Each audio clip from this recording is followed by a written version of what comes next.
Alida Miranda-Wolff, welcome to the conversation today. Thank you for having me. It is a great opportunity to be sitting down with you today. You're joining us from outside of Chicago area in Illinois. I'm south of Salt Lake City in Utah. And today we're going to be talking about DEI stuff, diversity, equity, and inclusion. Obviously, this has become a very hot topic of conversation, in many ways, very divisive, very polarized. Unfortunately, it's been heavily politicized, which I think makes ongoing conversations more important than ever.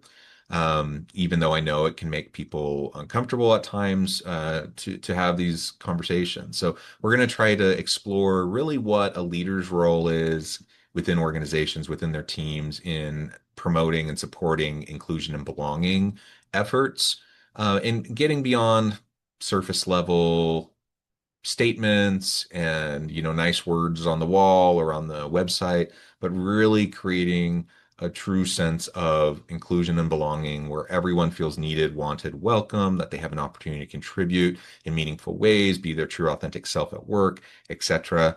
That I believe, regardless of someone's political ideologies or affiliations, I believe most people really do want everyone to feel needed at work and to feel wanted and that they belong at work. And so let's figure out how we can get there, and have productive conversations around it. As we get started, I wanted to share Alida's bio with everybody. Alida Miranda-Wolff is a diversity, equity, inclusion, and belonging practitioner committed to teaching love and cultivating belonging. She is an Amazon best-selling author of two books with HarperCollins Leadership, Cultures of Belonging, Building Inclusive Organizations That Last, and the first-time manager, diversity, equity, and inclusion. She is principal at SR4 Partners and does work with diversity, equity, inclusion, and belonging and employee advocacy, which serves hundreds of clients across the world. She hosts Care Work with Alida Miranda-Wolff, a podcast about what it means to offer care for a living. In 2021, she received the University of Chicago's Early Career Achievement Award, and she's a graduate of the University of Chicago and holds certificates from the School of Art Institute in Graphic Design and Georgetown University in Diversity, Equity, and Inclusion. She lives in the Chicago area with her partner, toddler, rabbits, and cats. And when she's not working, reading, writing, or parenting, she is a wild gardening, interior designing, and falling down research rabbit holes expert aficionado. So, Alida, great to be with you. Thank you so much for being here and for sharing your time to share your insights with me and my audience. Anything you would like to highlight about your own background before we dive on in? So, I've been asked throughout my career, but especially after writing my first book, why belonging? Because I've been talking about belonging and doing research on belonging since about 2014, Hmm, which precedes the sort of explosion of the term that we have seen right. in the last 2 years. And what I like to share with folks is it comes from having felt a lack of belonging, from never having belonged anywhere.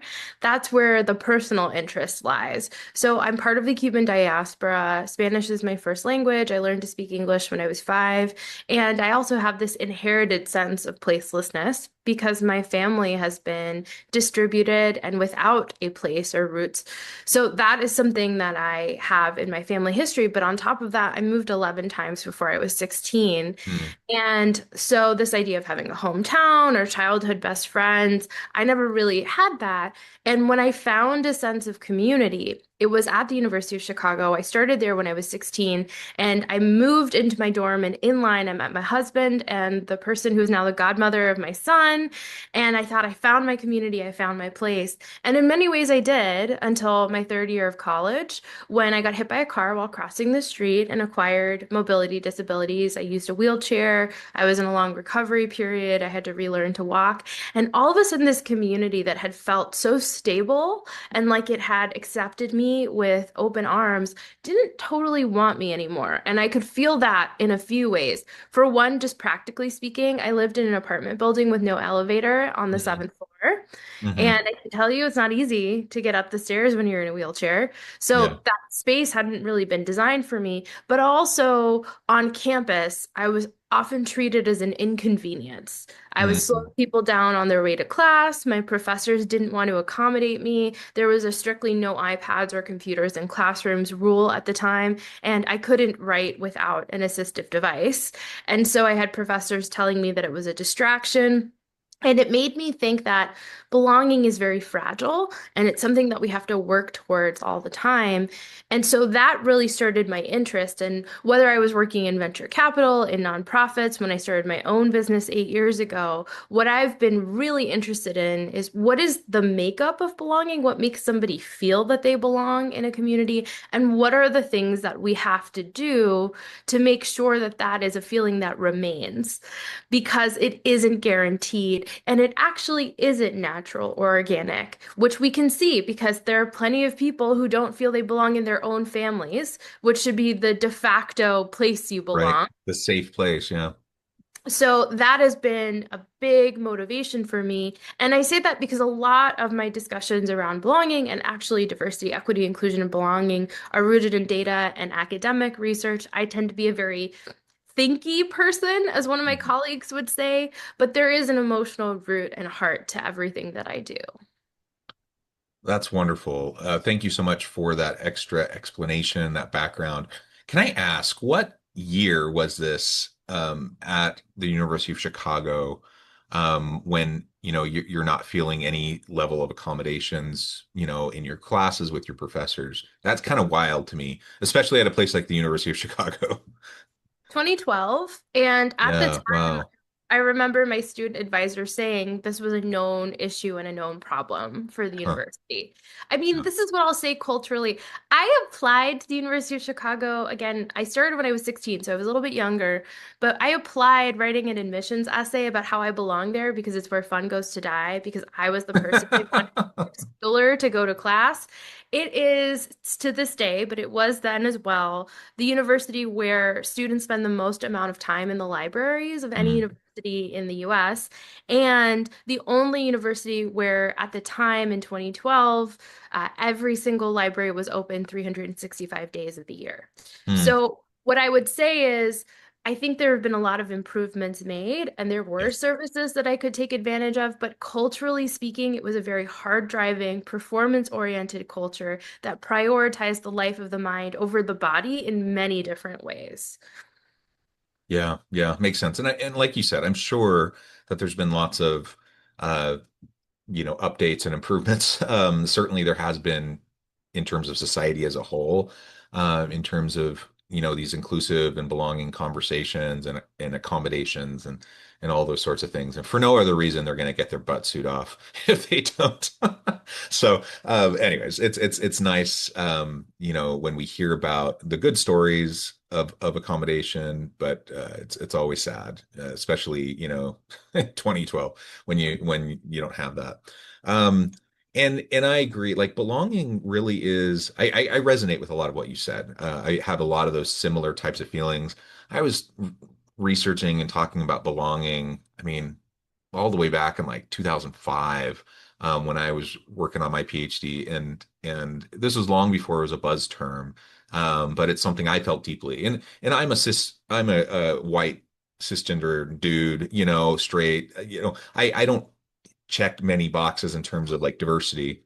But I, have had those issues with sense of belonging, for a long, long time. And it's always just been my biggest desire. Like, how can we just create safe places where everyone can feel needed, wanted, and valued? Like, it doesn't seem like it should be that hard. But we're unfortunately humans are a bit hardwired towards tribalism, and so we tend to seek out those who are look like us, think like us, talk like us, have the similar backgrounds to us.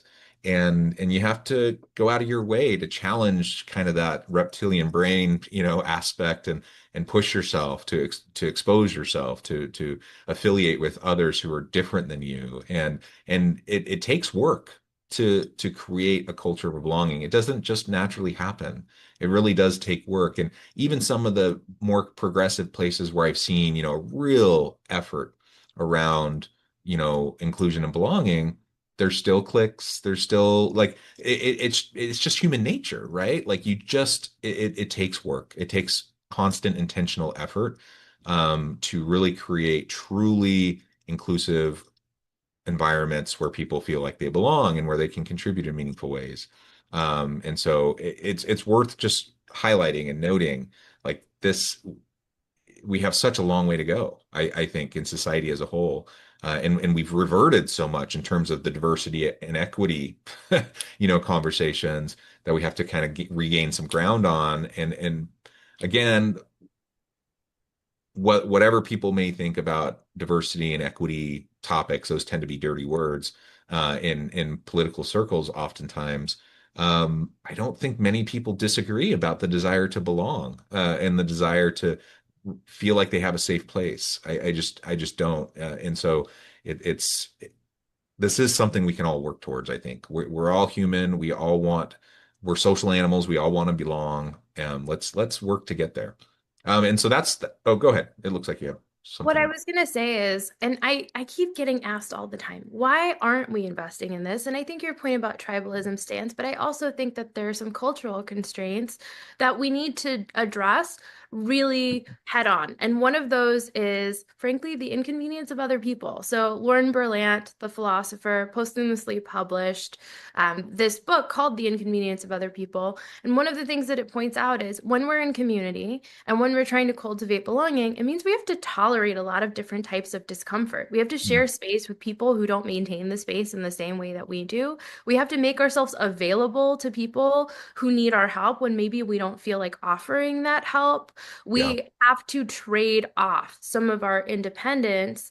And the benefit is that we have the sense of community. We know from all of the psychological research, you mentioned your PhD in the 1990s, to belong is to matter. It's a basic human psychological need, but we are in, especially in Western cultures, this kind of bubble of how do we make things convenient, comfortable, and tailored to ourselves, which technology has only helped perpetuate further. So if Mm, I don't want to hear something that I don't like to hear, I can silence those notifications on my apps or on my phone. I can't do that in a public commons in the same way unless I start restricting who is allowed in that commons or I start restricting their behavior. So I do think some of this also has to be a conversation about what we're willing to tolerate, what our boundaries are going to be, and what there is to gain.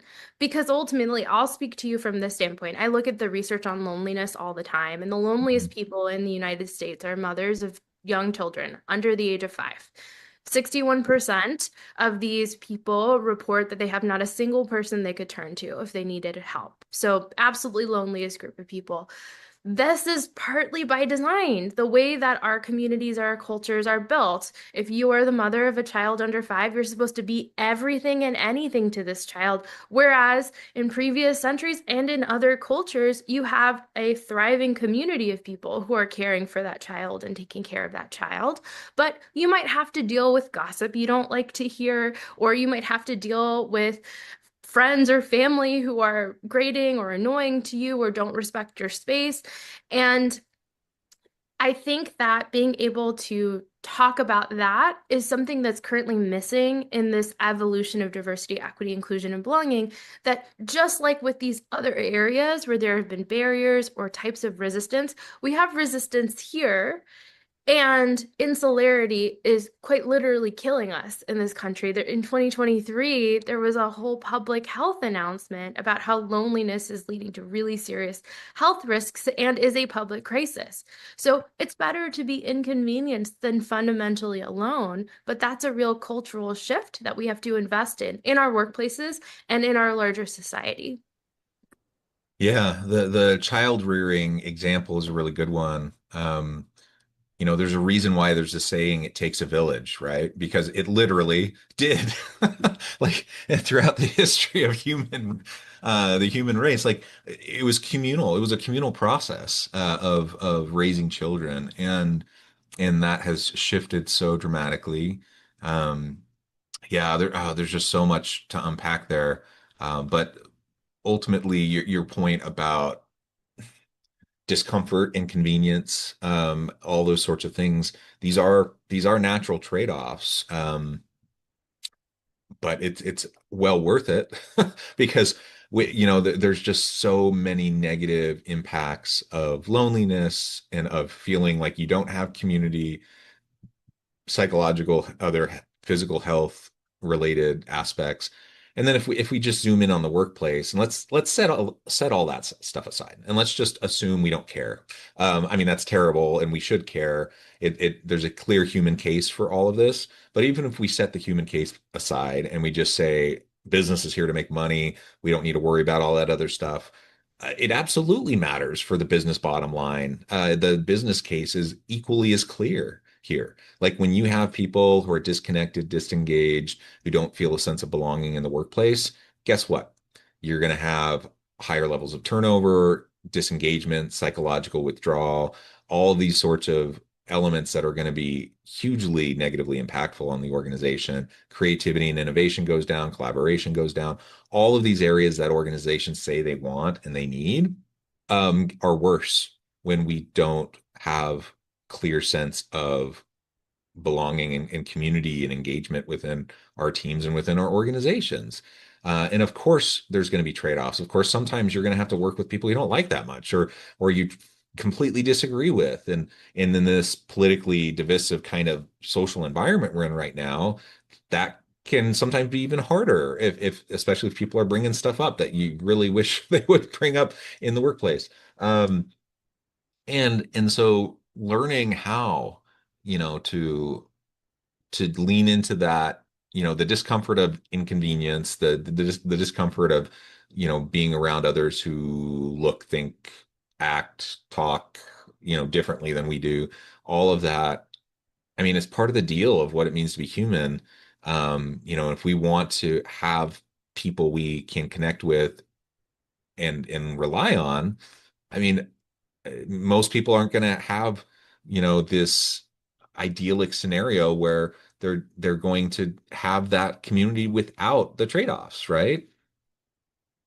And I see this all the time in my consulting work. So we have one client, I was just talking to them about this. So they're a nonprofit client. They had about $30 million of their budget cut because it was federally funded. And there have been a lot of these instances across national nonprofits. And so they had to do a reduction in force. What I have been struggling with this client is they did one communication about it and then they've never discussed it again with the rest of this organization. And this is a very Right. long tenured organization. People spend their careers here. And I've brought up a few times, we need to address this. We need to build morale back up. We need to be at least transparent. If we have to do another riff, we have to do another riff. But at the very least, we can tell people where we are. We can share our financials. We can invite them into the conversation. And the leaders are saying, but why would we do that? The economy is so bad and the job market is so bad. It's not like any of the folks who work here can go somewhere else. And I'm just sitting here being like, you really think they're doing a good job right now? I mean, that's the thing. You're saying, well, we're completely protected and insulated from risk because they have nowhere else to go. They're not going to be doing good work. And this comes back down to what you're saying here, which is we have to actually be business minded about thinking through what the people in our organizations can contribute. If I'm exhausted and frustrated and maybe actually hostile to the organization I'm part of, I'm more likely to be sabotaging my work or simply not 100%. doing it. So there's an element of just pure pragmatism that I'm encouraging businesses to think about 100%. here. 100%. And it's crazy. Like I've seen the exact same thing. I talk with people, and they're like, "Hey, the labor market's on our side here. So like who cares? Like people can deal with it. They can suck it up." I'm like, "Guess what? People will, in that kind of an attitude, in that kind of an environment, people are going to do the bare minimum to maintain a position. It's like the old, I can't remember the exact phrasing, but the movie Office Space, where the guy's getting interviewed by the consultants, and he's like, "Listen, I don't like my job. I do the bare minimum, to get by, and I." I only do enough to not get fired. Like that's exactly right. I mean, that literally is what's going to happen. People will do enough to be self-protective so they don't lose their job when the labor market's not looking great in their favor. But they're not going to be doing great work. They're certainly not going to be innovating. They're not going to be going out on a limb. They're not going to be challenging the status quo in areas that need to be challenged.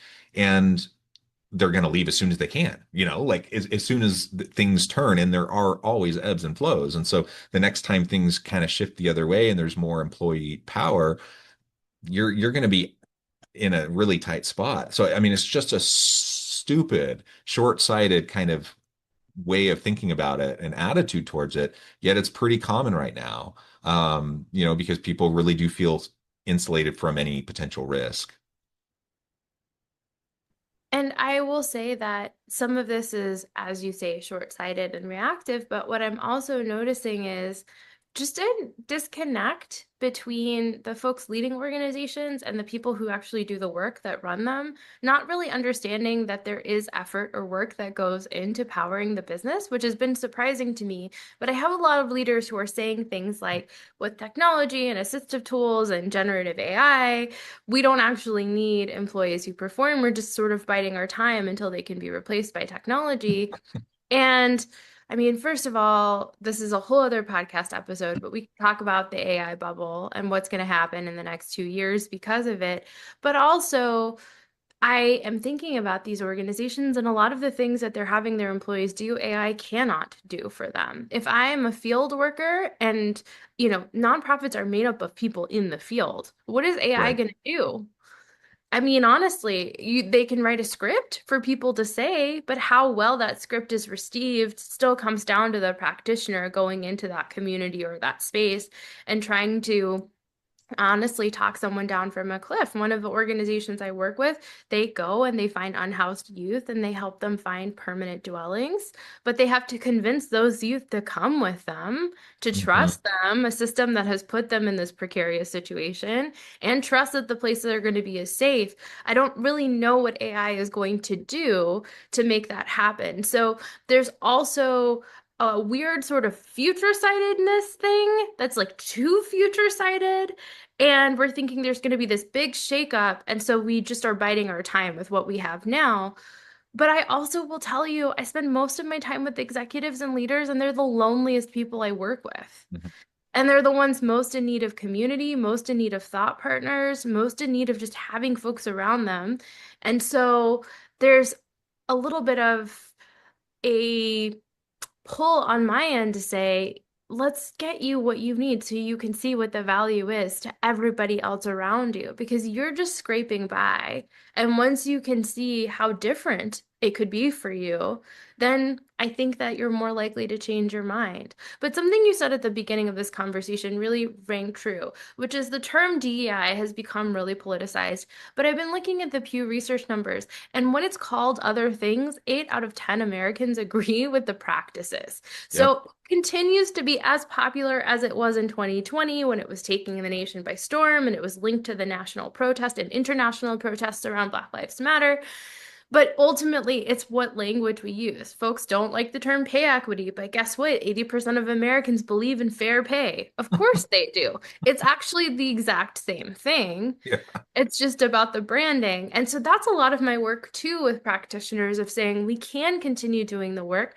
We just have to figure out what to call it because a lot of the things that we're taking away, people are missing almost immediately and they want it back, but they don't know what it is they've lost because they've sort of conflated it with other ideas about losing their autonomy, losing their choice, losing opportunities that, frankly, John, they didn't have to begin with. This whole meritocracy debate. I mean, first of all, the most educated group of people in the US are African American women. They're the most likely to hold advanced degrees. So if we're really going on meritocracy, just in terms of credentials, it's not the reverse racism problem that we're hearing about from our administration, but it's also this piece of, but you weren't up for that position. This wasn't something that was taken from you.